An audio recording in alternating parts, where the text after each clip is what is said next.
daytraderbootcamp.com website.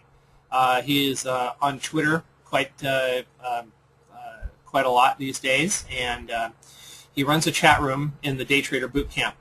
And what I wanted to talk about first about Ron is this: is that the thing about it is Ron. I found him on Twitter, but I also found him. My brother actually trades stocks and options as well too, and he's been in Ron's trading room for several years, and my brother kind of mentioned, hey, you might want to check out this guy GTO Toy on Twitter, and of course I wasn't following too many people at the time, and the thing about it is that Ron kind of gives you a great narrative of charts and of his technical read and where he's going with some plays. He'll put some free ideas out there. He'll put some stuff out there that he's been thinking about for a while. But the great thing about Ron is this: is that he's not out there to try and pound his chest every single time. He has a good trade, he'll tell you about it. He has a bad trade, he'll tell you about that also. And the great thing about him is that you kind of catch a genuineness when you listen to him and you talk to him. And he's a real guy. He's a real person out there. He's not trying to bullshit anyone. And he's out there. He's got family. He's got a couple of young kids. He lives on the East Coast, and he's just trying to do the best he can with the knowledge that he's accumulated over the years, and he's trying to do the best he can to help you guys out and become a little bit better and to learn a little bit. He's all about education. He's all about learning. He's all about teaching, and anybody who wants to listen to him is going to come away with a great education, with a great learning, with a great knowledge of the markets. We all have different spins. We all do things a little bit differently. And Ron is one who does things extremely well, and I would suggest everyone to try him out. He's willing to give you guys a try for a couple weeks on him at his website. So if you guys aren't already in there talking to him already daily, believe me, I tell you, this guy's a good guy to follow and to pay attention to. So without further ado, I'm going to hand it over to him. And Ron, go ahead and unmute yourself, and if you can, and so everybody can follow along with you. And I'm going to put your charts up there.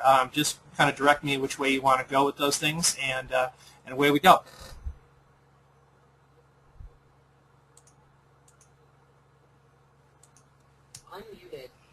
Now I'm unmuted. There you go, Ron. Okay. Thank you for the warm welcome and all the love, Bob. I appreciate that. My pleasure. Go ahead. Have at. I'm going to go. Which chart would you like me to bring up first? I guess just throw up my S&P chart. There you go. Okay. Forgive me. There's a little bit of a delay. Sometimes about 10 or 15 seconds on these things. Sometimes it goes up right away. But other than that, I think it's up there right now. Sometimes there's a little bit of a delay. So. I'm going to go ahead and mute myself. Go ahead and have at it, Ron. Have fun. All right. Basically, Bob had touched on it. We had talked for a few minutes before he had brought this broadcast live.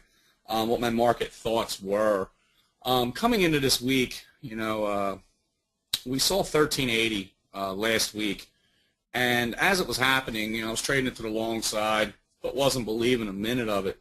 The bonds were rallying. The dollar's been parabolic.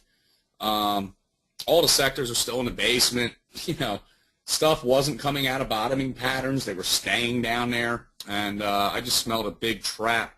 1370 is a long-term resistance line of mine, and the Kirby, if you guys know me from Twitter, you know about the Kirby. Otherwise, you have to research it. We popped up into it, and 9 times out of 10, you see where it broke that slotted green line and broke up to 1380.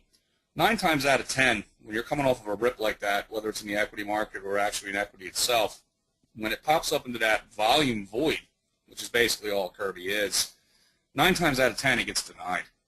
And I saw that as an excellent opportunity to jump on the market short. And so many traders chase stocks in the market to the upside, and so many of them chase stocks in the market to the downside.